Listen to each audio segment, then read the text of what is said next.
পোর্টসমাউথের ৮ বছর বয়সী শিশু ইউসেফ সোলোমাইন ইউসুফ কোনো প্রাতিষ্ঠানিক শিক্ষা ছাড়া নিজে নিজে রপ্ত করেছে অ্যারাবিক ক্যালিগ্রাফি। প্রতিভাবান এই শিশুকে নিয়ে বিস্তারিত জানাচ্ছেন আবু নাসের চৌধুরী রাহি।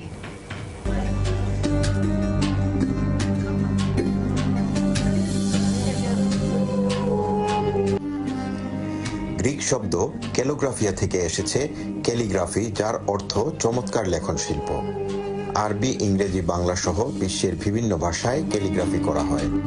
পোর্টসমাউথের ৮ বছর বয়সী শিশু ইউসেফ সোলাইমান ইউসুফ কোনো প্রাতিষ্ঠানিক শিক্ষা ছাড়া নিজে নিজে রপ্ত করেছে অ্যারাবিক ক্যালিগ্রাফি। ২ বছর বয়স থেকে শিশু ইউসুফ অ্যারাবিক ক্যালিগ্রাফির প্রতি আকৃষ্ট হয়। বছর বয়সের মধ্যে তার আরবি অ্যালফাবেট সে সম্পূর্ণ লিখতে পারে। ২.৫ বছরের পরের থেকে যেটা দেখা যাচ্ছে যে ইউটিউব থেকে আস্তে আস্তে আস্তে আস্তে আরবি ক্যালিগ্রাফিতে সে চলে যায়, আর্টে, যে আরবিটাকে কয় স্টাইলে লেখা যায়।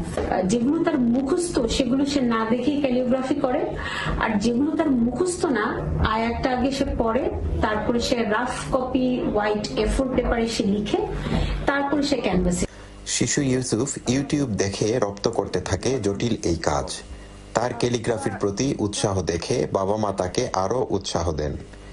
ইউসুফের বাবা নিজে বাঁশ কেটে কলম বানিয়ে দেন এবং মা নির্লস চেষ্টায় থাকেন লেখাপড়ার সাথে সাথে তার প্রতিভার বিকাশে। যখন তার বয়স 2 বছর, ইউসুফের বাবা মা তাকে তার সামনে কার্টুনের চ্যানেলগুলো না রেখে দিয়েছিলেন ক্যালিগ্রাফি ও ইসলামিক চ্যানেলগুলো। সেই থেকেই ইউসুফের ক্যালিগ্রাফির প্রতি ঝোঁক এবং সে রপ্ত করে ক্যালিগ্রাফির মতো জটিল আর্ট। ইউসুফের প্রতি শুভকামনা এবং তার উত্তরোত্তর সাফল্য কামনা করি। পোর্টসমাউথ থেকে Abu Nasir Chowdhury Rahi, channel S, UK।